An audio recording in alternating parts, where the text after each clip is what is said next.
Yo, yo, yo, yo, yo, what's up, everybody? It's me, DisBearity here, and I'm excited today. And you might say, whoa, DisBearity, why are you excited? I'm excited because we have the return of Sins of the Solar Empire. We're going to watch this teaser trailer to Sins of the Solar Empire 2. That's a planet with three. It looks like that's a main planet with, like, what, 3 moons or a planet? The sins of our past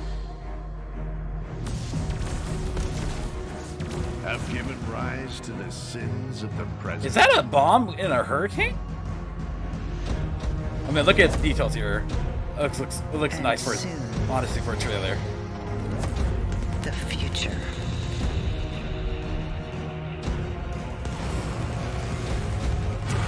Ooh, the shield blocking. Okay. Looks like a major cannon weapon. I don't know. Hey, but honestly, that was cool. That was real cool. I like it. Sequel that needs to come out. Literally, long and overdue.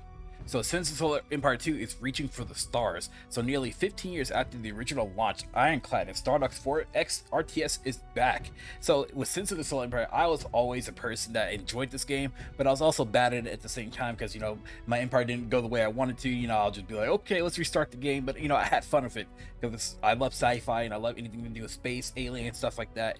And that's really cool to see it coming back. So let's go ahead and read this article. This is by PC Gamer, who got the exclusive drop of this. Okay, so for a little bit of the 4X games, we never quite got over the decline of real-time strategy.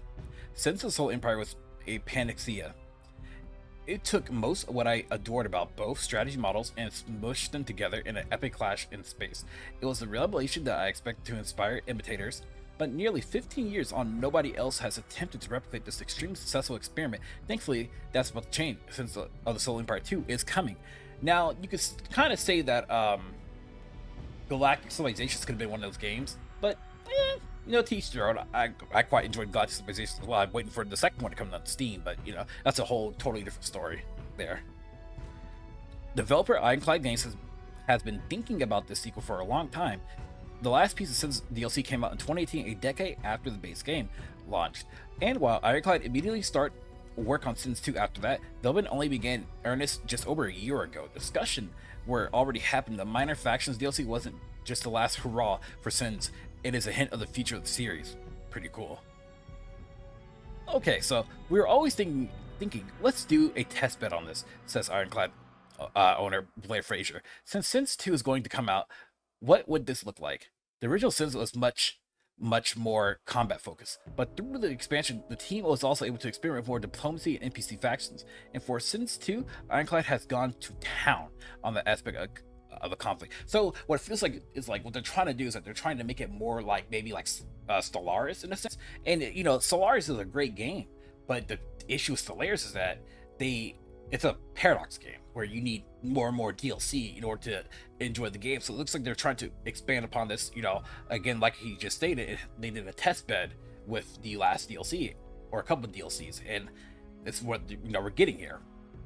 Okay, but original greater focus on the final X Exterminate is what made it stand out from both contemporaries and later Stellaris, which went down the real-time route, but didn't contain Sim's more granular focus on ship combat that likes to remains important. I mean, which is fine, you know. Stellaris, it's a paradox game. You know, you already expect that, but it's still cool either way. This is clear for one of the big features that Ironclad is currently touting. You got turrets that actually move and fire acquire targets in real time. Fraser explains. If you remember Sins 1 in the expansion packs, given the technology at the time, the number of units we were using, we only were able to do 4 banks, all weapons, and a bank, and had the same firing solutions and acquired the same targets. It was just computational necessity. Multi-threading was still new, and the limitations of 2008's technology forced Ironclad to keep things straightforward. But 15 years of advances have allowed the team to make individual turns and fully simulated missiles. Things Fraser and his new designers wish they could have done before a reality. Not only does it look awesome, but from a tactical point of view, it introduces a whole new bunch of changes to the combat mechanics. So that's really cool, especially since, you know, yeah, a lot of changes have happened since 2008. I think 2008 was around time we had what?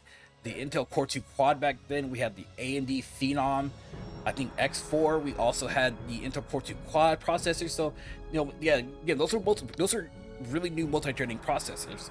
And so now, you know, 15 years later, we have what? high tier AMD 59Xs and stuff like that, or Intel. I think it's like what 12th generation. I don't keep up with Intel anymore since I don't like Intel for, you know, CPU wise. Like I'm an AMD person, yes. So it's really cool to see what kind of changes they are going to be touting here. And as you guys see here, we have a new image here of what Sins of Solar Empire 4 looks like, and the designs and everything just looks amazing. It looks cool and badass. You know what I always kind of wish though for a lot of these 4X games is that I really wish that you were able to actually go into the planet and kind of like not fly around it, but like do like a real-time strategy. Think of it like Total War, right? Where you could do a 3D battle and stuff like that. You know, that's really cool on the planet, by the way. Keep that in mind. So I really like that.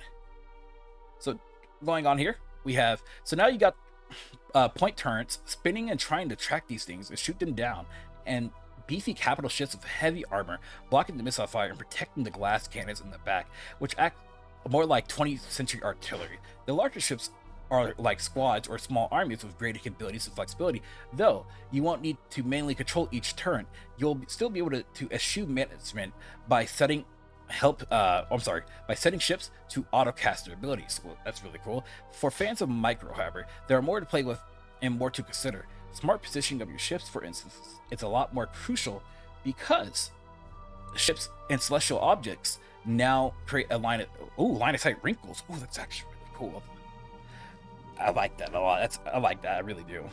Ironclad has changed the system of counters and arbitrary bonuses. So instead of ships getting automatic bonuses against ships of specific type, their performance is all determined by the properties of offensive defense systems. So put it simply, if you have heavy armor, anything that has armor penetration will do better against it. Something that does. So it's not like the traditional, rock paper scissors, scissors beat paper, beats rock beats scissors, stuff like that. They're changing up a little bit. So like you just stated there, if your ship has armor, and you need to get a ship that has armor penetration in order to pin that. And if your ship doesn't have armor penetration, then it's going to take a while to destroy. So it's really cool.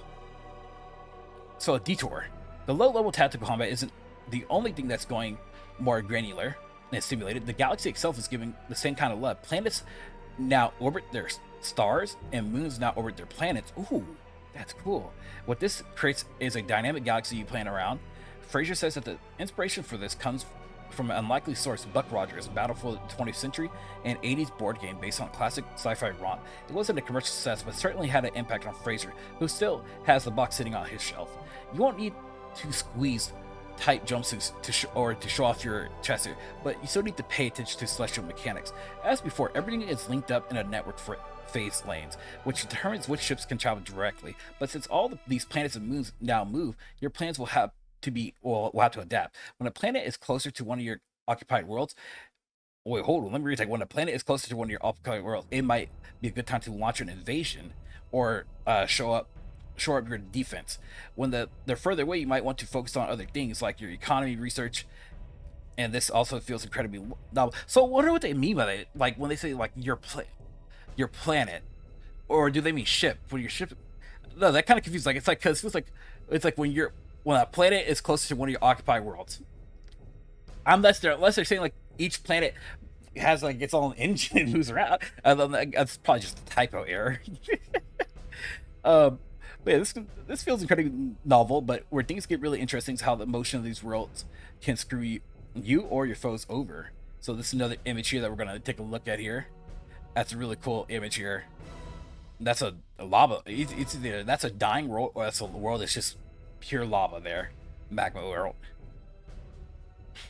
Maybe there okay, so down here, maybe there's a world where you like to snatch up, but it's heavily defended. In that case, you might better off be drawing enemy fleet away from by targeting a less appealing world, and as they traveling to defend this world, then you can grab your fleet and then send it to the real target. But because you've been very clever and timed it right, the enemy fleet can't follow you because the phase lane has shifted and no longer a direct route. This happens because planets while moving different. So what they're saying is that, okay, I get it now. They have this like galactic lanes or whatnot. So if the planet is in that galactic lane, then of course you're going to shoot straight shot and you're going to get there as quickly as possible. But because they're orbiting or whatnot, if they're not in that galactic plane, then it's like not taking a shortcut. Okay, I get it. That makes a lot of sense.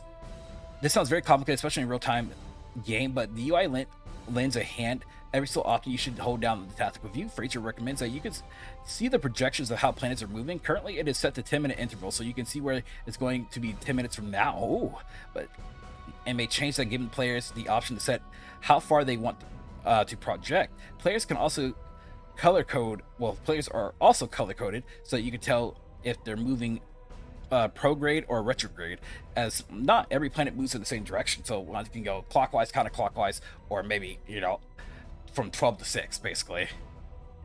So these celestial mechanics also inform the rhythm of the conflict and how you'll build your empire. In a typical game, we turned it into so that players will start more on the outskirts, Fraser. Because of the clusters of planets move a lot slower, they tend to move in a much more cohesive cluster. So the core of your empire and the guts of it tends to be together for most of the game. At some point in the multi-hour state, they will break apart, but by that point, presumably, if you're winning, you'll expand your empire and you got a separate front line anyways. By the design, it's based on just a little bit of astronomy. The stuff closer to the star is much less stable, and that's where we'll tend to put more valuable things, so you'll get really interesting to contest these valuable resources. So I can kind of see what they're saying here is that, let's say you have your main planetary, or, you know, your main, I guess you like planetary core, right, that you'll easily defend, but eventually, though, that's going to start to separate a little bit to kind of give you force you to like play out. But also what they're saying is that later on in the game, if you're doing well, you should already have a forward base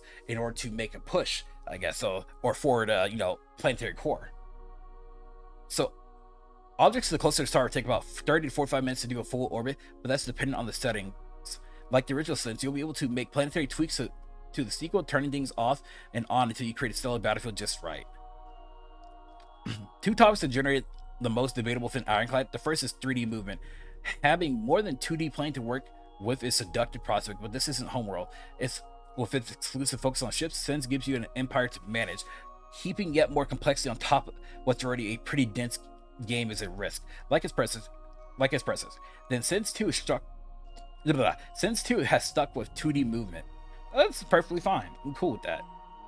So Sins of a sandbox empire. The major subject of debate was the possibility of a campaign or discrete narrative elements like you see in Solaris or in Endless Space 2.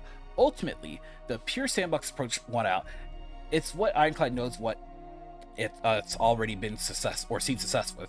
And that's not to say we're not very interested in the story of Sins of the Solar Empire, Fraser said. That's a very detailed story.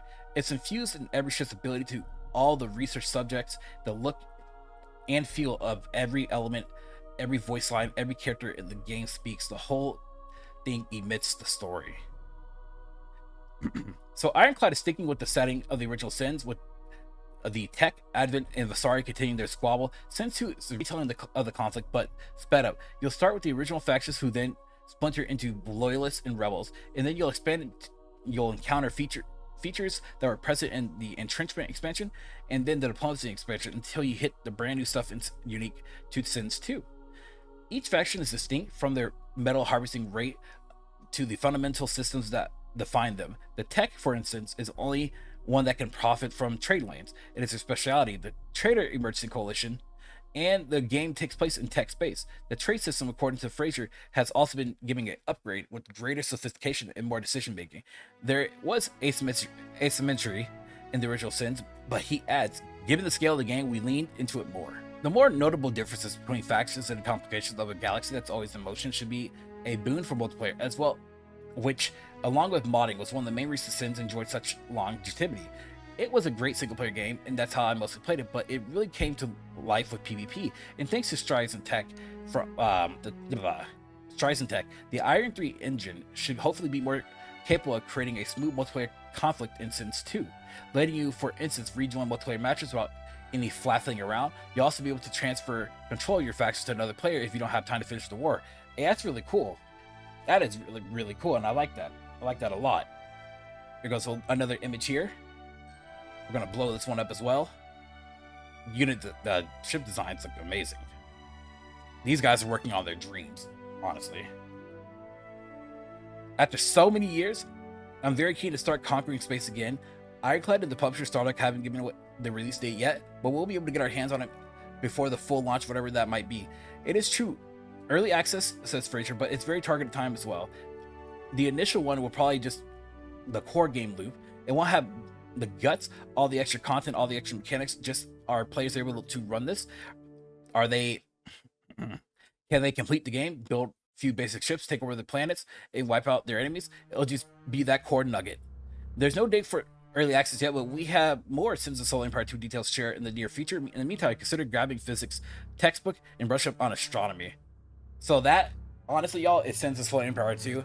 And I would like to say that as an RTS guy, I'm excited to always see more RTS games in the limelight and coming into fruition. And it's always good to see these games, you know, thriving or whatnot. So you guys let me know what you guys think about Sins of Solar Empire 2. Are you guys excited for it? What are you guys going to do when you pick it up? Like, let me know, honestly. Also, make sure to definitely hit the notification bell down below to be notified when next video is coming out. And last but not least, if you guys want to support me further, definitely consider subscribing to my Patreon, where you guys can subscribe to as low as $2 a month. Thank y'all for taking that and watch. Peace out. Much love, everybody. Have a good one, y'all. If you guys enjoyed this video, please leave a like and also hit the bell notification down below. Thanks for watching.